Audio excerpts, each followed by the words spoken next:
Wolves have lost 13 Premier League games in a row. Wolves haven't got a point in 3 months.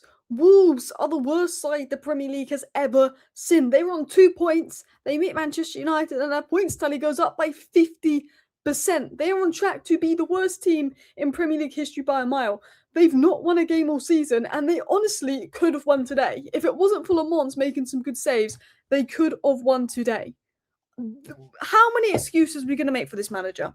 How many excuses are we going to make for this manager? Because every time I say something about this manager, it's negative, it's toxic.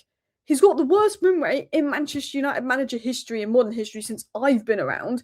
You know, Ollie got sacked for less. Ten Hag got sacked for less. To not beat this Wolves side is criminal. And you're all going to make excuses. Look at the players that are injured. He had to bring on Fletcher. He had to bring on Mantato. First of all, he brings on Fletcher to play him right wing when Shea Lacey's a right winger and Fletcher's a centre mid. Fletcher did nothing on the right wing. But you brought on a centre mid to play him right wing when you had a right winger on the bench. Why didn't you bring on Lacey? Second of all, you found a little bit of a solution to these injuries with the 4 at the back that you did in the first half versus Newcastle. It worked quite well. Then in the second half versus Newcastle, he went back to the 5 at the back that was atrocious.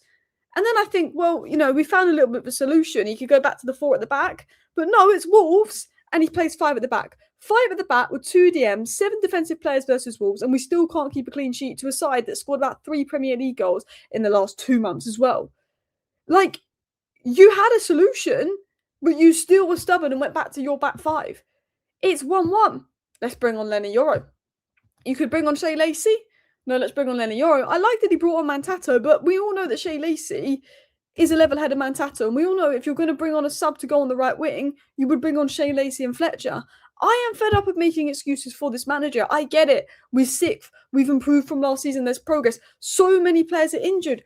But Wolves have so many players injured, and Andre is suspended for Wolves. Wolves were playing teenagers. Wolves were playing so many teenagers. Mane was a teenager for Wolves. They have so many injuries.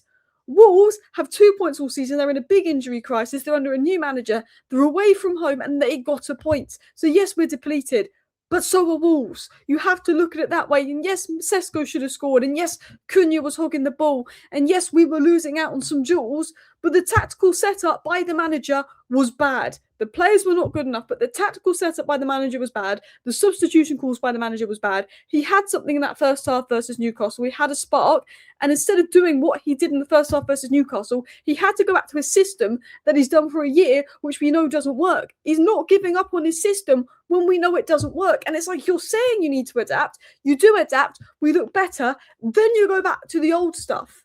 And apparently it's negative and it's toxic to be fed up with this. Yes, we're in 6th. Yes, we're in a better place. But are you watching the games? We're watching, they're not enjoyable. I am bored. Wolves get their 3rd point of the season. And I think their first point in 11 games or 13 games or something like that. It's ridiculous.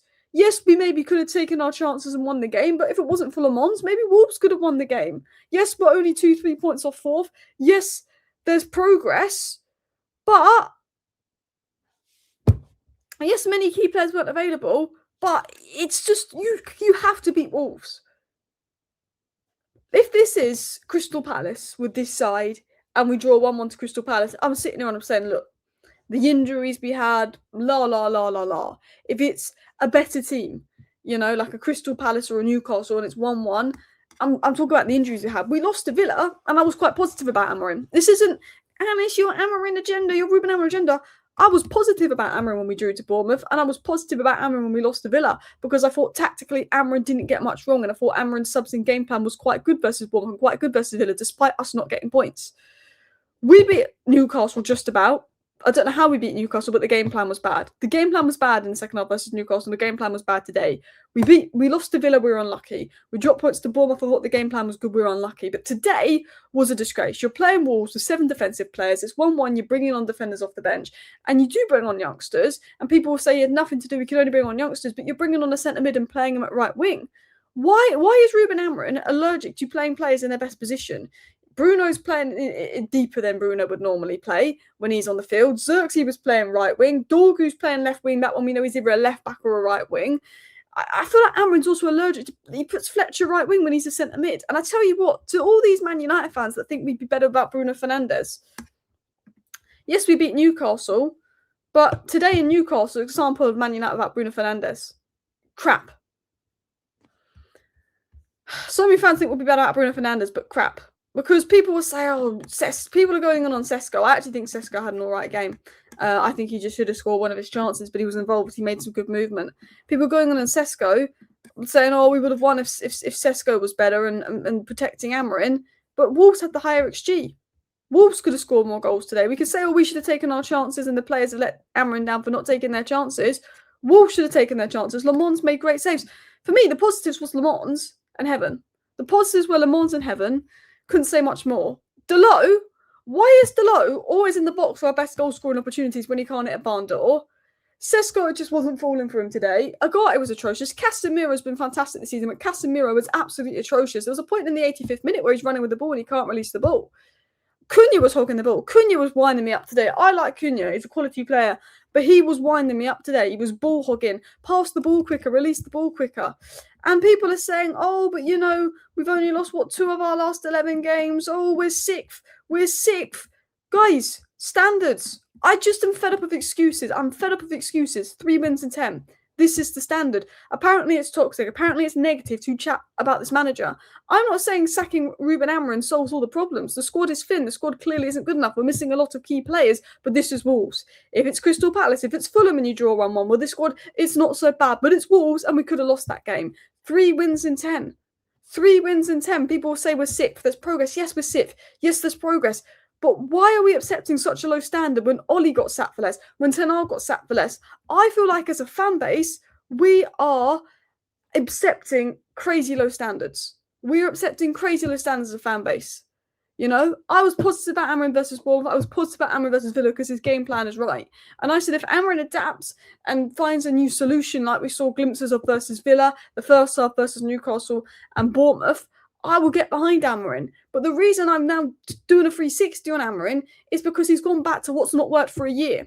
And someone commented, at least the academy players got minutes, Alice. You always want the academy players to get minutes. I want the academy players to get minutes when we're 1-1 against West Ham with 10 minutes to go over a centre-back coming on. I'm not saying start the academy player. I'm not saying give the academy players loads of minutes. But when I say I want the academy players to get minutes, it's because when it's 1-1 versus West Ham, there's no point bringing on 2 defenders when you've got 2 academy attackers on the bench. What annoyed me was, yes, academy players got minutes, but he brought on the wrong academy players and played them out of position. That's what annoyed me. You played Jack Fletcher on the right wing. Shea Lacey is there. Dorgu had a good game on the right wing. You move him back to left wing back. So Dorgu plays well on the right wing. You move him back to left wing back. Darren Fletcher's son is a centre mid. You play him right wing when Shea Lacey's a right winger who had a good cameo versus Villa. Cool. Maybe he could have brought on Cheeto. Maybe he could have brought up a centre back and brought on Cheeto and gone to a back 4. I'm just saying that. I want academy players to get minutes if it's attacking subs and the last 10 minutes of games to try and win it. Or maybe you could have brought Shea Lacey on with 25 minutes to go and brought him on the right wing. Or maybe he should have brought Shea Lacey on instead of Fletcher. But it's also so defensive, these subs.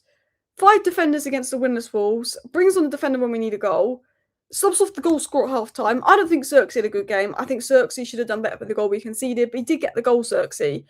I like Jack Fletcher. He works hard in the academy, but you cannot tell me that Jack Fletcher is going to do a better job than Joshua Zirkzee. You can't tell me that. Why is he taking Zirkzee off of this? If it's not injury related, I don't get why he's taking Zirkzee off. We've drawn 2 rock bottom Wolves. 57 points out of 140 possible for Ruben Amorim. When people are being negative on Fletcher and people are saying Fletcher was crap, Fletcher, when he got moved into centre mid, was all right. Fletcher, when he was on the right wing, I didn't even see him because he's not a winger.